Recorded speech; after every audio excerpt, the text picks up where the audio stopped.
अंश BPSC classes में आप सभी का स्वागत है। जो हमारे चैनल पर नया है तो सब्सक्राइब कर लेंगे, घंटी को बजा लेंगे, जिससे कि मेरा नोटिफिकेशन आपके पास सबसे पहले पहुंच जाए। वीडियो पसंद आता है तो आप लाइक करेंगे और कमेंट करना कभी ना भूलेंगे, शेयर भी कर देंगे। आज हम लोग आप लोगों को मैं नौ पाषाण काल खत्म करने के बाद ताम्र पाषाण काल की ओर ले चलता हूं। ताम्र पाषाण काल, ताम्र पाषाण काल का प्रारंभ जो होता है वह नौ पाषाण काल के उपरांत होता है, जहां देखने को हमें मिलता है कि पाषाण काल में मनुष्यों ने पत्थर के औजार और हथियार का प्रयोग करते थे। ऐसे हथियारों में तेज धार नहीं निकाले जा सकते थे क्योंकि पत्थर लचीला नहीं होता है। ऐसी स्थिति में लोगों ने कोमल और लचीली धातुओं का खोज प्रारंभ किया और लगभग 5000 ईस्वी पूर्व में उन्होंने तांबे को खोजा, अर्थात कि तांबे का आविष्कार किया। तांबे को आप लोग देखते हो कि बहुत ही सहज भाव से मोड़कर या पीट कर चाकू, कुल्हाड़ी, भारा या हथियार बना लेते हैं। आरंभ में मनुष्यों को तांबे के अयस्क के बारे में कोई जानकारी नहीं थी। ऐसा माना जाता है कि नदियों के तटों में पे जो जमा था प्राकृतिक रूप से तांबा, उसी का इस्तेमाल उन्होंने करना प्रारंभ किया। बाद में वे खानों से अयस्क प्राप्त किए और तांबे बनाना सीखा। मनुष्यों ने जिस काल में पत्थर के साथ साथ तांबे का प्रयोग करना प्रारंभ कर दिया, उसे हम लोग ताम्र पाषाण काल कहना प्रारंभ कर देते हैं। यहां पर उत्पन्न होती है क्वेश्चन कि क्या तांबा के पहले भी कोई धातु आई थी? तो आंसर होता है नहीं। अर्थात मानव के द्वारा या मनुष्यों के द्वारा इस्तेमाल किया जाने वाला प्रथम धातु जो था वह था तांबा। तांबा जो है या जो आप लोग भी देखते होंगे कि बहुत मुलायम होता है, इसलिए उन्होंने तांबे को चुन लिया। ऐसा तो मिला ही प्राकृतिक रूप से। दूसरी चीज देखते हैं कि ताम्र पाषाण काल है वह एक ग्रामीण संस्कृति थी। ताम्र पाषाण काल को हम लोग 3 भाग में बांट के पढ़ते हैं। पहला देखेंगे हड़प्पापुर, दूसरा देखेंगे हड़प्पा का समकालीन, और तीसरा देखेंगे उत्तर हड़प्पा।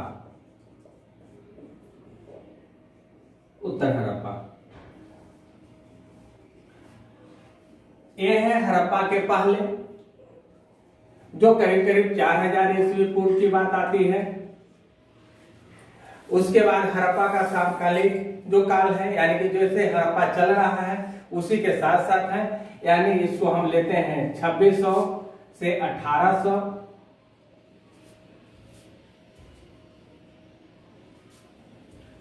ईस्वी पूर्व। फिर हम देखते हैं हड़प्पा की बाद का, यानी कि उत्तर हड़प्पा का, वो है 2000 से ईस्वी पूर्व से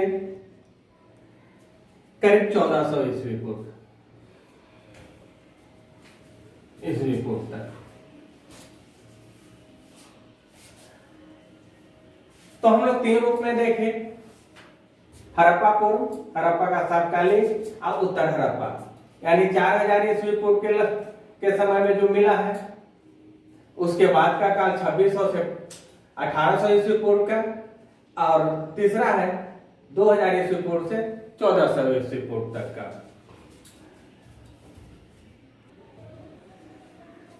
जिस समय ताम्र पाषाण काल प्रारंभ होता है तो उस समय देखेंगे कि भारत के भिन्न भिन्न क्षेत्रों में कई संस्कृतियों का जन्म हुआ है। उसमें आता है आहार संस्कृति, दूसरा आता है कायथा संस्कृति, तीसरा आता है लदा संस्कृति, चौथा है प्रवास संस्कृति, और पांचवा है मालवा संस्कृति, छठा है रंगूर संस्कृति, और सातवां है जोरवे संस्कृति। इन चार जो सात है, सातों में हमें मुख्य रूप से चार को पढ़ना है। इसमें हम देखेंगे सबसे पहले कि हड़प्पा के समय का या हड़प्पा के पहले का कौन है। तो देखेंगे कि आहार संस्कृति या तो आहार संस्कृति है जो 2800 से 1500 ईस्वी पूर्व है, यानी कि हड़प्पा से पहले का। लेकिन बहुत से इतिहासकारों ने इसकी जो आयु है वो करीब करीब 2000 ईस्वी पूर्व माना है। तो इस स्थिति में 2000 ईस्वी पूर्व जब मान करके चलेंगे तो ये हड़प्पा का समकालिक हो जाएगा, न कि हड़प्पा का पहले का। अब दूसरा आता है कायथा संस्कृति, जो 2400 की बात उत्पन्न होती है। जब 2400 का यानी कि हड़प्पा का पूर्व है, यानी कि हम मान करके चलेंगे कि सबसे पुराने इन संस्कृतियों में हर कायथा संस्कृति आते हैं। तो हम इसको एक नंबर पे रख लेंगे कि कायथा संस्कृति सबसे पुरानी है। इसको हम मान के चलेंगे कि पुरानी है,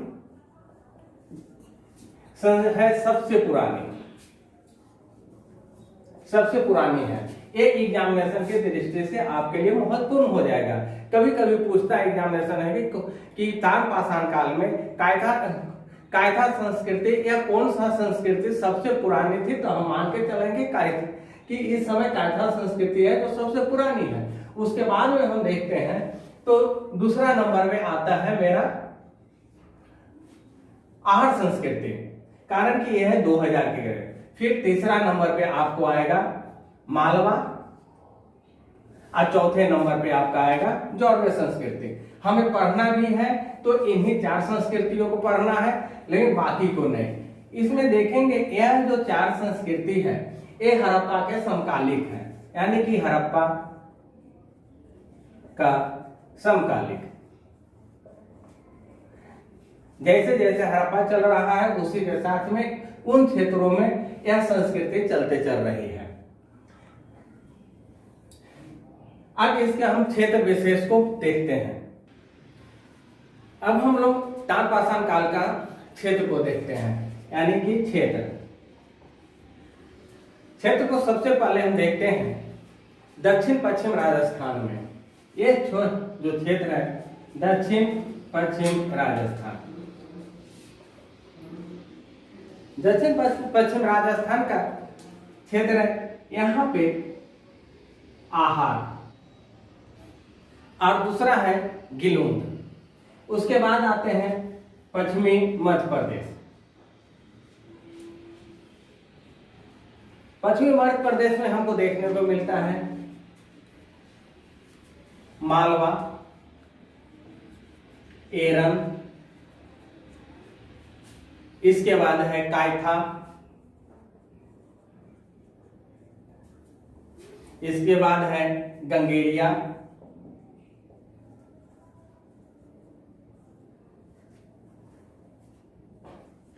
फिर हम देखते हैं दक्षिणी महाराष्ट्र में।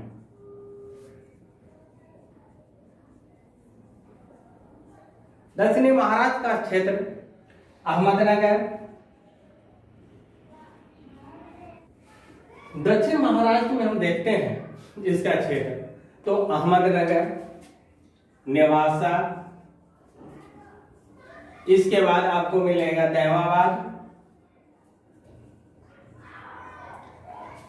इसके बाद है चंदौली,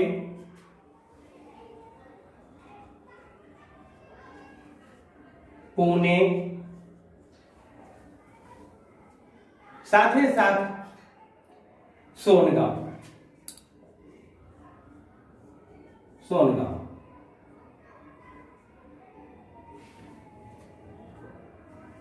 पूर्वी भारत की ओर जब हम बढ़ते हैं यहां का क्षेत्र में तो आपको मिलेगा बिहार का चिरांद,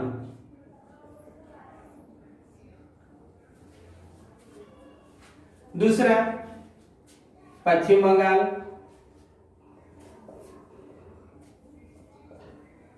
इसका बीरभूम जिला,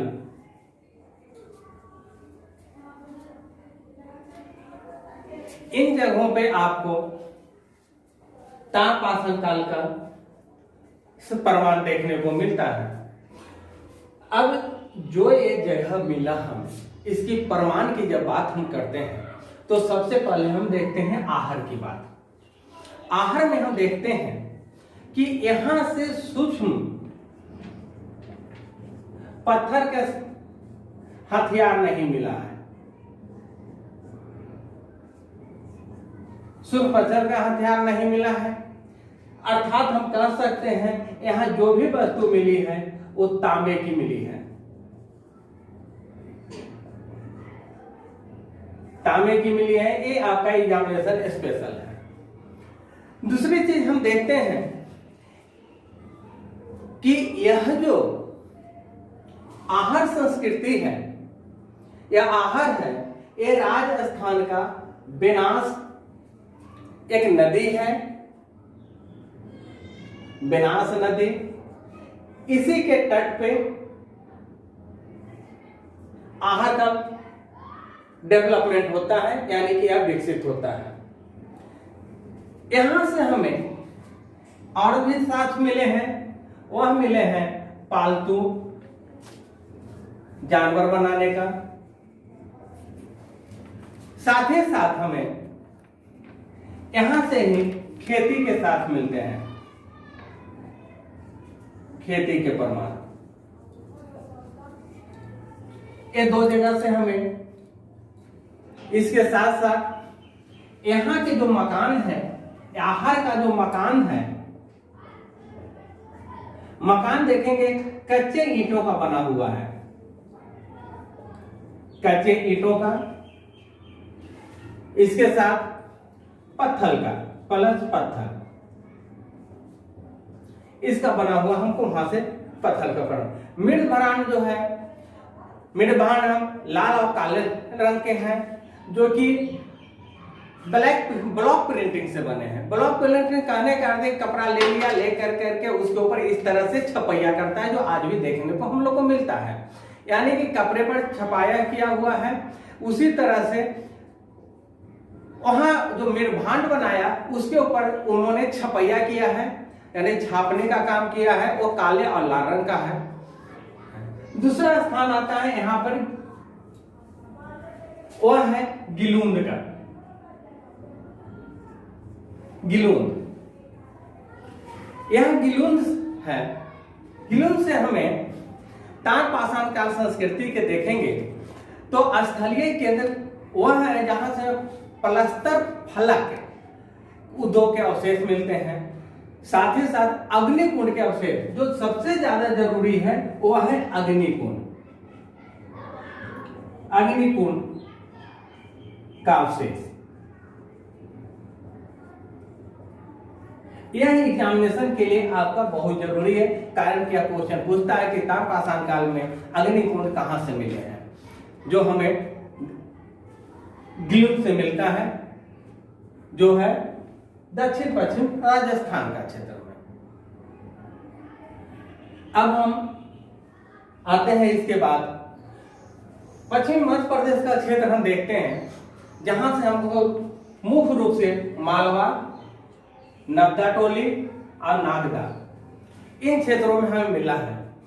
यह प्रमाण खास करके अति महत्वपूर्ण इसलिए हो जाता है कि मालवा में यहां से हमको जो मिलभांड मिला है, हमें और भी जगह से तार पाषाण काल का, उसमें सर्वश्रेष्ठ मिलभांड, तो हम इसको लिख सकते हैं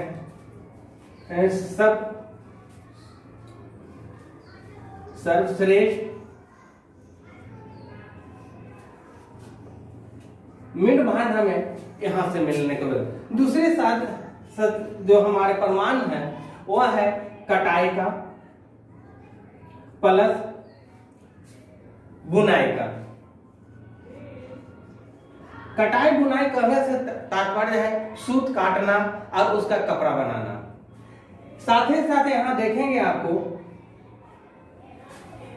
वृषभ अर्थात सांड के पूजने का हमें प्रमाण मिलता है। इसके बाद आते हैं हम लोग नवदा टोली में, जहां सबसे ज्यादा खनन हुई है। दूसरी चीज, यह जो क्षेत्र है नवदा टोली, यह ग्रामीण संस्कृति का सबसे बड़ा क्षेत्र है।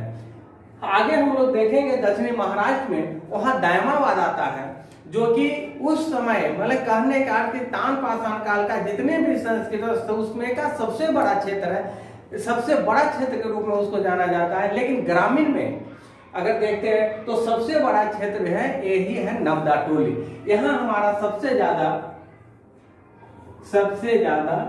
खनन हुआ है, यहाँ सबसे ज्यादा खनन हुआ है। दूसरी चीज है यह ग्रामीण है। तीसरा चीज हम देखते हैं सबसे ज्यादा अनाज का प्रमाण यहीं से मिला है। अनाज का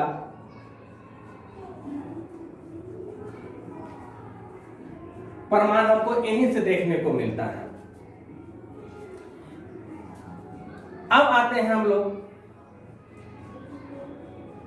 कि इस जगह पे ही कायथा जो संस्कृति है उसका डेवलपमेंट है, यानी कि विकास है।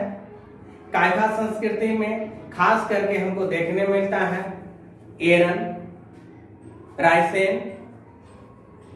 दूसरा चीज देखते हैं यहाँ कि इसी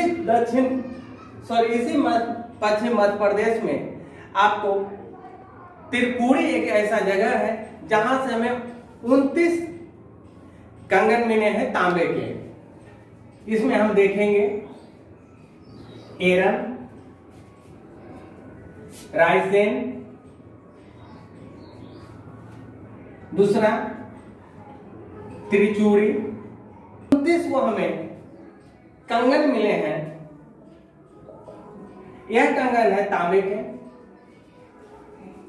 त्रिपुरी से। 2 कुल्हाड़ी मिला है, यह मिला है उज्जैनी से।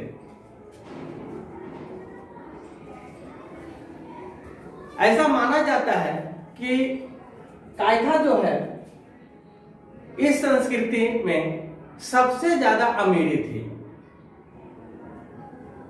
हम कह सकते हैं कायथा को यह जो है सबसे ज्यादा अमीर,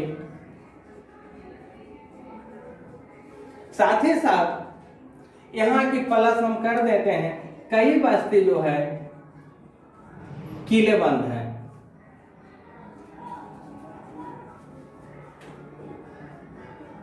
यह पश्चिमी मध्य प्रदेश के क्षेत्रों में हमें देखने को मिलता है। अब आते हैं हमें दक्षिण महाराष्ट्र।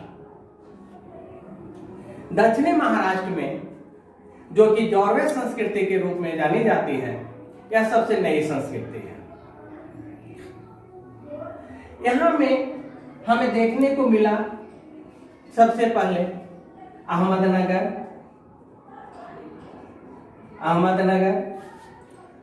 उसके बाद है नेवासा,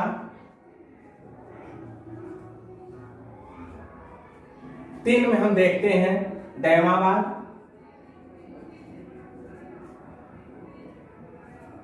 और चौथा पुणे।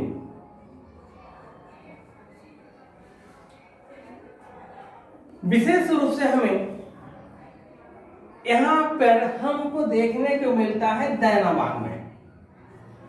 यहां से हमको प्रमाण मिलता है कांसा के लिए।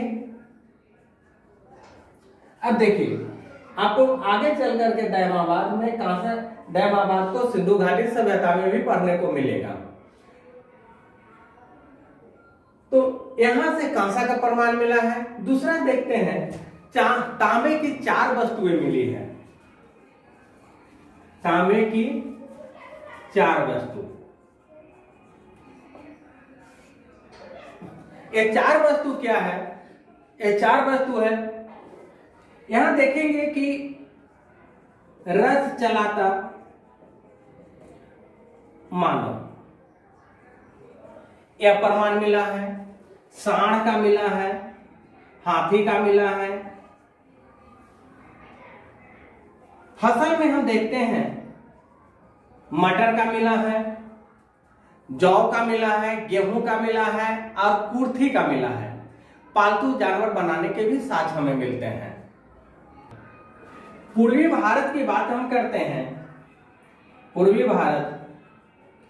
भारत में हमें देखने को मिला बिहार का चिरांद, जहां से हमें ताम्रपाषाण काल का साक्ष्य मिला है।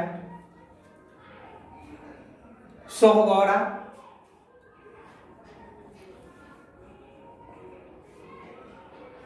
यहां से हमें ताम्रपाषाण कालीन साक्ष्य मिले।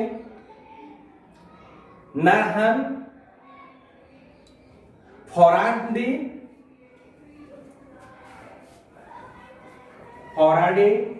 नरहन, यहां से हमें ताम्रपाषाण काल के साक्ष्य मिलते हैं। दक्षिण भारत की ओर हम बढ़ते हैं। यहाँ इस दक्षिण भारत का क्षेत्र में तो हमको यहाँ है सेवी ब्रह्मगिरी है, मास्की है, पिपलीहल है, पैथमपल्ली है, हिमडिगे है, नागार्जुन कोंडा है, इत्यादि जगहों से हमें ताम्रपाषाण काल के साक्ष्य हमको देखने को मिल रहे हैं। इस समय इस महाराष्ट्र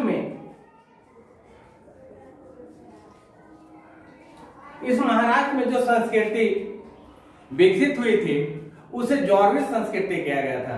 ये जौरवी जो संस्कृति है इसका क्षेत्र हम दो भागों में बांट करके देखेंगे। इसमें पहला है अहमदनगर।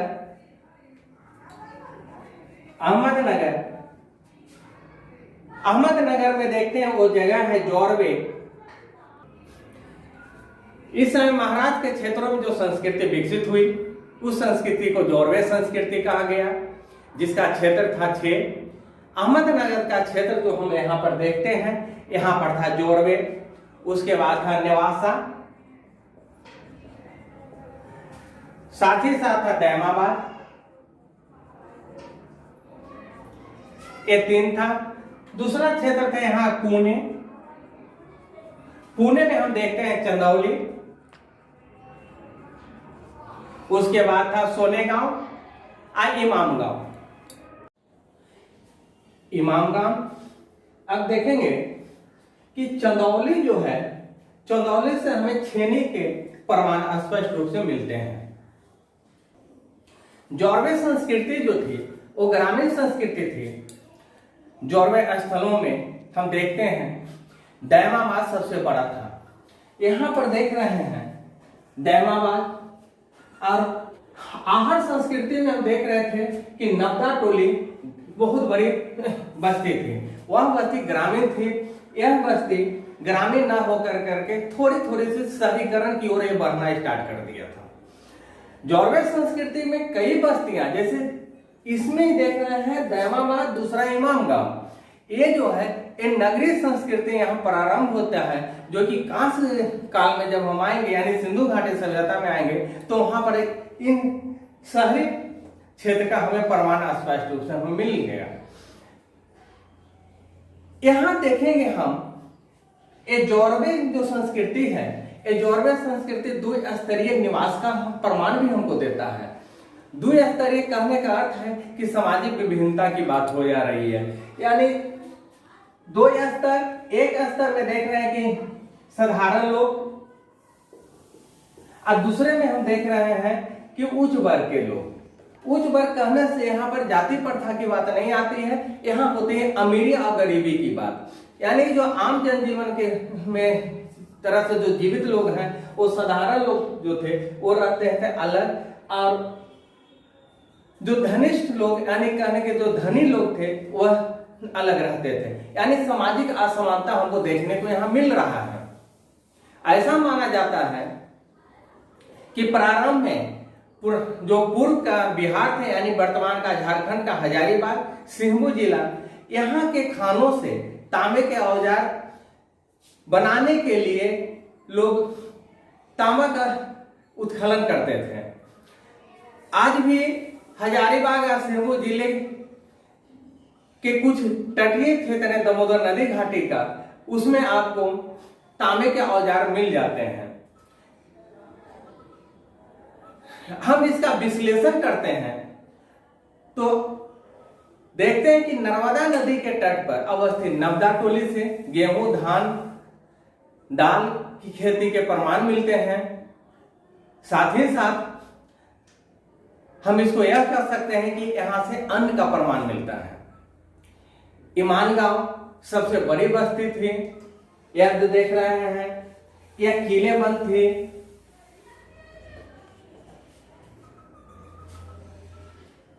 तथा यह खाई से घिरी हुई थी, जहां पर लोग रह रहे थे चारों ओर खाई थी, यानी कि यहां पर किसी बाहरी लोगों का आक्रमण करना असंभव था। ताम्रपाषाण काल के लोग वस्त्र का निर्माण करते थे, लेकिन ये लोग लिखना नहीं जानते थे। जब हम सिंधु घाटी सभ्यता पढ़ते हैं तब स्पष्ट पता चलता है कि वहां आर्द्र है, यानी कि लिखना तो लोग जानते हैं, क्या लिखते हैं वो आज तक पढ़ा नहीं गया। इन लोगों ने धरती को माता के रूप में पूजन स्टार्ट कर दिए हैं। ये लोग धरती को माता के रूप दे दिए तथा धरती माता के रूप में पूजा करने लगे। हम कह सकते हैं मातृ देवी की पूजा का प्रारंभ यहां से उत्पन्न होता है। ताम्रपाषाण काल में लोगों को जो दफन करने का परंपरा था उसका साथ हमें महाराष्ट्र से मिलता है। यहां लोगों को देखा गया है कि मृतक को घर के फर्श के अंदर उत्तर दक्षिण दिशा में गाड़ देते थे।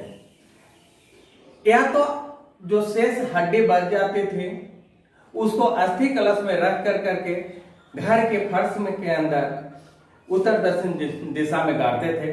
यानी आधुनिक कर्मकांड असंस्कार ये आना प्रारंभ हो गया है। यहां भी हमको स्पष्ट प्रमाण मिलता है कि प्रत्येक जगहों पे अलग अलग संस्कार की विभिन्नता पाई गई है। डायमाबाद से कांसे की बहुत मात्रा में वस्तुएं प्राप्त हुई है, जो हड़प्पा का प्रारंभ हम कह सकते हैं।